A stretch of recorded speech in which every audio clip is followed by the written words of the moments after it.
right, low boost here.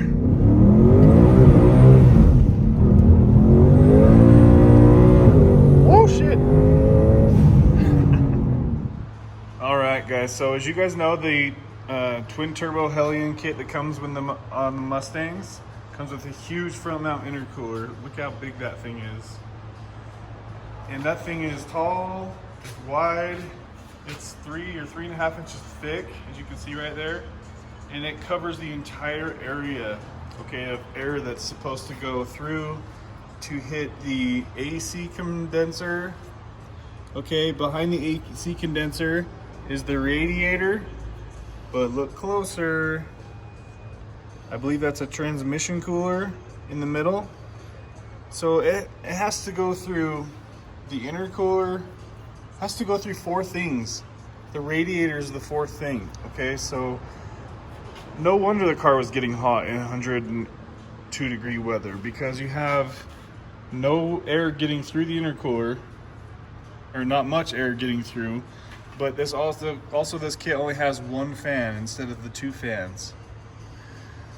So I've got one fan to get no air through 4 units, okay? And then on the back side of that fan, we have really hot turbos and exhaust pipes going right through here. So, duh, of course the car's gonna be hot, okay?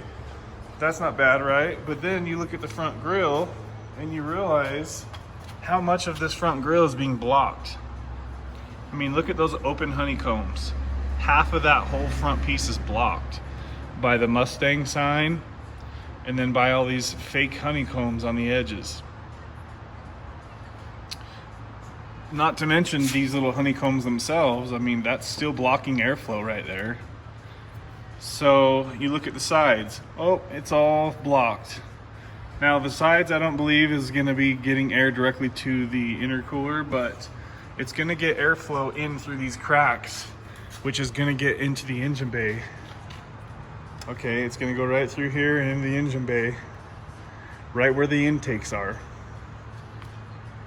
So my hope is if I cut these all out, top, bottom, sides, it's just gonna overall get a lot better breathing flow.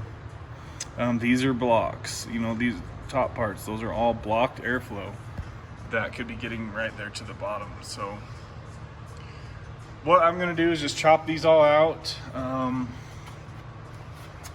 It appears that these lines is right where you need to cut, or right where you need to cut to do this. I mean, look at that.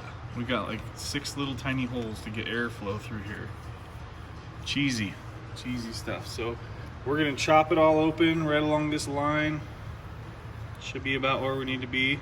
I'm gonna try to do this with not taking these off. I think I can get it done. It doesn't need to be perfect, guys. This is just stuff that's going to be hidden deep inside the grill. Do it, obviously you want to cut it as solid as you can on this line. You don't want it to be all over the place, but I believe you can sand some of it to kind of correct some of the finishing touches on it. So yeah, we're going to go ahead and use the die grinder with a semi-used wheel so I can get in there better, because a full wheel would be too thick. So I believe we can go just like that. Once it's in through the plastic, I'll just go straight across. And then do the same thing right here. Go in and go straight across. Let's see how it turns out, guys. I know this is gonna get a lot better flow through there, because there's a lot of blocked radiator room right there. And every little bit counts when you're done with this stuff. Let's see how it goes. All right, so I took about 10-15 minutes and used my little sander. This thing works really good. So I tried to get all the rough edges, and I did it at about this angle. So it's smoother as you're gonna be seeing the car from the outside. So that front angle is gonna look a lot better, because I did it and just kind of smooth it all out. And if you go at the right angle, it's gonna just kind of make it all look a lot smoother from that front angle. So I went around and got all this, pretty much everything, smoothed everything all out. So it's looking a lot cleaner, a lot better now. And I think it's gonna look really good as we get it on the car. So I just want to show you guys, definitely I recommend doing the sanding, because if not, then there could be some even parts. If you can do a power sander, that's going to be the best. That way it'll kind of flatten out any imperfections. Okay, so yeah, definitely recommend the sander. All right, guys, here's the finished result. I cleaned the engine up just a little bit. It was a little dusty, so. Oh, look at these twin turb skis. The twinners looking so good together. Man, I'm usually a Corvette guy, but seeing twin turbos under the hood of a Mustang, she got me loving it. All right, oh, drop some water. Okay, so there it is, guys. Obviously, that's gonna breathe 10 times better than trying to breathe through no holes.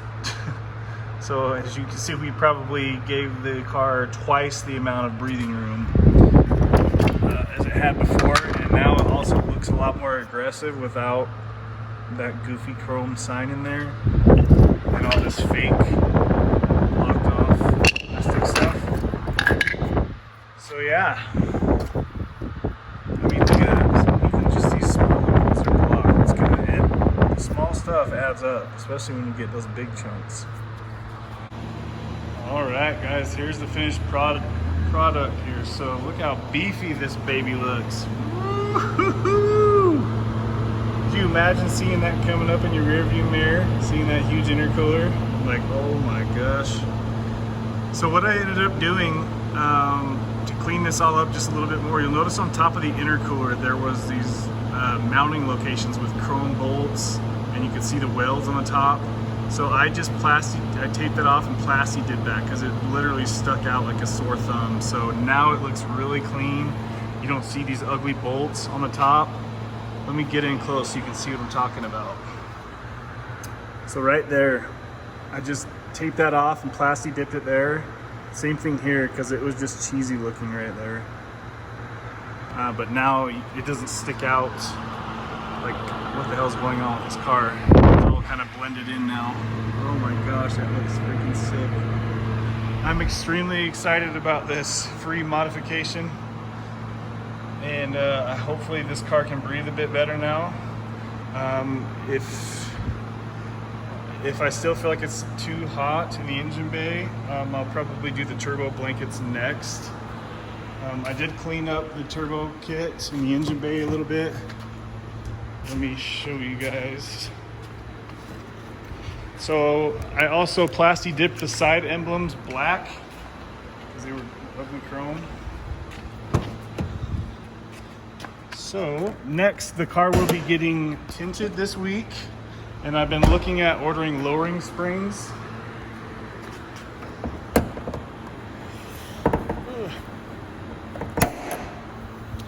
Look at that thing. Whew. This car literally has less than 2,000 miles on it, and it's a 2015.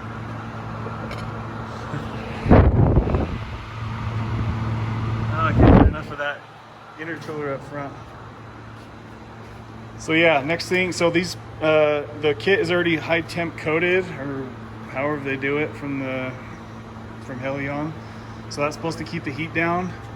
But I want it to be really cool in here because that's a lot of heat that comes out right here, obviously, with the freaking exhaust manifolds right here. So we'll see how it goes. I know summer's about over, so temperatures are about to start dropping, luckily. So that'll help it breathe even more. But I'm just really excited for this car. It's gonna look really good with tint on the windows because it's got 0 right now. And then I'm thinking about changing out these same wheels for 20s. They're 19s. It looks a little higher than it is right now just because I just set the jack down and haven't drove it since. It doesn't really sit that high. But I love these wheels. I just wish they were 20s instead of 19s. So we'll see. Maybe if I lower it, it will be good enough. We'll see how it looks when it's all kind of tied together. But she's coming along, and I'm really excited for this car. You guys, if you've never ridden in a boosted 5.0 or a boosted V8, especially, this is my first turboed V8 I think I've ever ridden in. And I just love the way that the power comes in and just keeps pulling. I've had a lot of supercharged, like Corvettes, cars like that, but it's different when it's turbo, how it just slowly boosts in. I mean, not slowly, but you can just feel the power kicking in versus it always being like an on switch. I love the turbo setup. So thanks guys for watching. The Hellion did an awesome job on this turbo kit. I went through and looked at all the clamps and everything and just how it was all set up as I had the front bumper off. And they do a really good job with this kit. Highly recommended. So thanks for watching, guys.